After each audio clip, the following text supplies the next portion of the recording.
Would you classify that as treason or any other form? Malacanang said no, of course, but I'm curious. Alam niyo po, ang treason ay sinabi rin sa akin yan nung ako ay Solicitor General kasi hindi kami na pagkayarian sa paggawa ng kaso. At saka ako ay tinawag, it almost cost me my bid for the Supreme Court. Pero ang technical na rason dyan, ang treason ay nangyayari lamang. Enzo Recto, kalaban ang katiwalian at kasinungalingan, kakampi sa katotohanan at kabutihan. Kasong treason o pagtataksil sa bayan, posible nga bang kaharapin ni Marcoleta?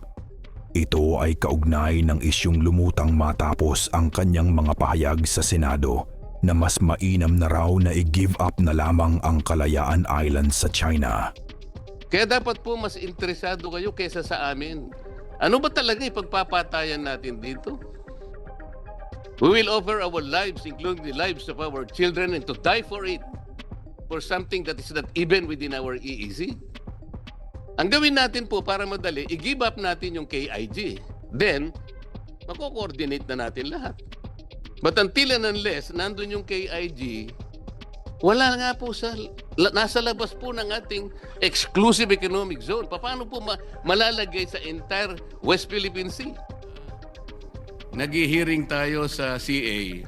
Paano ko po nasabi na imposible yun kako doon sa representative po ng Armed Forces? Mahihirapan po kayo, imposible, dahil malalabag po natin ang napakaraming artikulo ng UNCLOS.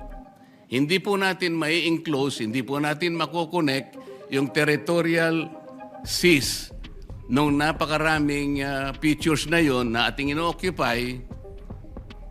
Magkakamali po tayo at baka sakali, kung gusto nyong gawin, we cannot do that unless, sabi ko, we give up our itong KIG. Hindi ko po sinasabi na i-give up natin. I am only trying to reinforce the argument na hindi at imposible nating gawin sapagkat atin yung teritoryo pero sa tubig hindi po natin pwedeng itagos yung mga baselines dahil magkakasala tayo at lalabag po tayo sa UNCLOS mismo. Ngunit, ano ba ang totoong kalagayan ng isyong ito? Para sa kaalaman ng ating mga mamamayan, mahalagang linawin na ang kasong treason ay nagiging ganap lamang kung ang isang bansa ay nasa estado ng digmaan. Sa kasalukuyan, hindi naman nahaharap sa gera ang Pilipinas. Sa madaling sabi, walang agarang kasong treason na maaaring isang palaban kay Marcoleta batay lamang sa kanyang naging pahayag. Gayunpaman, naitanong ito sa dating Solicitor General kung posible ba sa anumang paraan na pumasok ang pananagutan sa ilalim ng batas. Ano ang kanyang naging sagot? Heto mga kabunyog, panoorin po natin. Good morning, Karen. All right. What is your take on Senator Marcoleta's statements of i-give up na ang Kalayaan Island Group?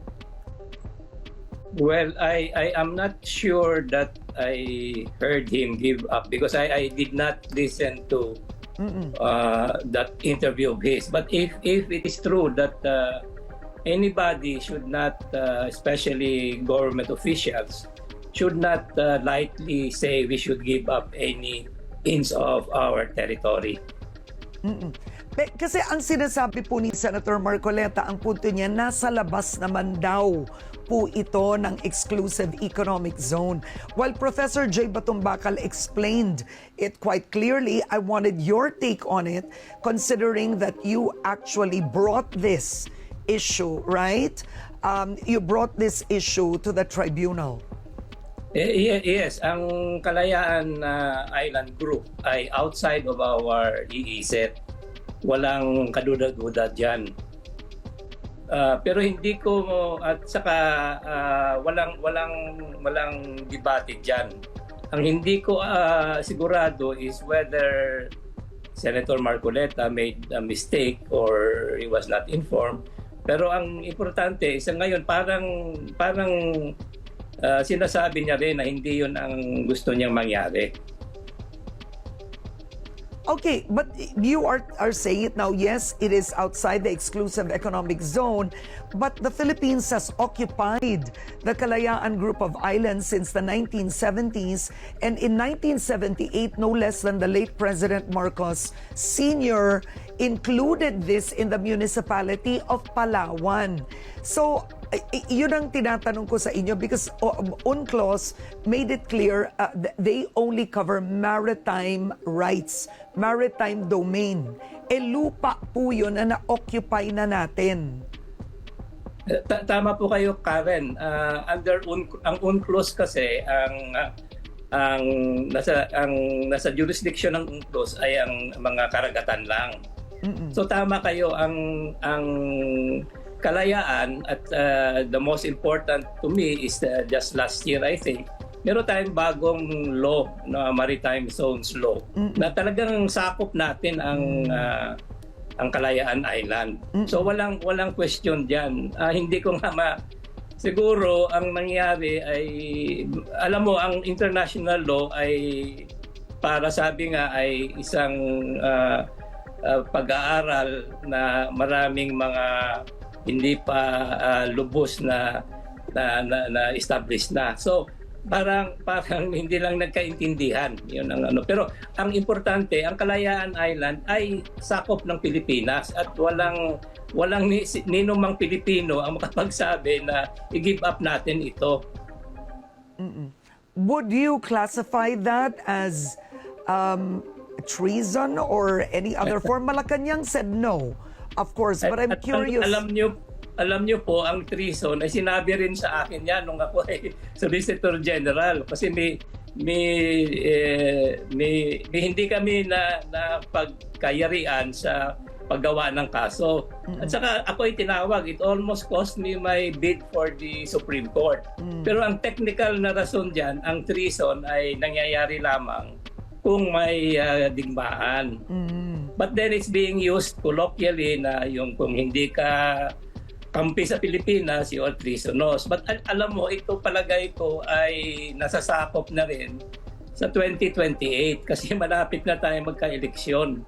So maraming nangyayari.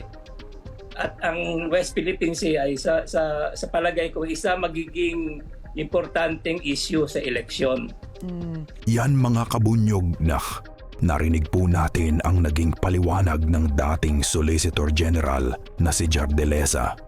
Ayon po sa kanya, walang magiging kasong treason laban kay Marcoleta batay lamang sa kanyang pahayag na ipamigay na ang Kalayaan Islands sapagkat wala namang umiiral na gera sa ating bansa sa kasalukuyan. Ang tanging naging punto niya, ang isyong ito ay maaaring mauwi lamang sa bangayan at kampihan sa loob ng Senado, lalo na sa pagitan ng mga itinuturing na pro-China at ng kanilang mga kritiko. Dagdag pa niya, posible ring isa raw itong paghahanda o bahagi ng estratehiya para sa nalalapit na halalan sa 2028 kung saan malaki ang magiging papel ng usapin sa West Philippine Sea. Ano nga ba ang magiging direksyon nito? Yan ang ating aabangan. Anyway, mga kabunyog, hanggang dito na lang po ang ating topic. Mabuhay po tayong lahat, mga kabunyog. Bunyog, bunyog, halikan na kasama ka. Bunyog, kapag buklod ay may pag-asa. Luzon, Visayas, Mindanao, isa ang pananaw. Sa bagong Pilipinas ang bunyog isisigaw. Bunyog.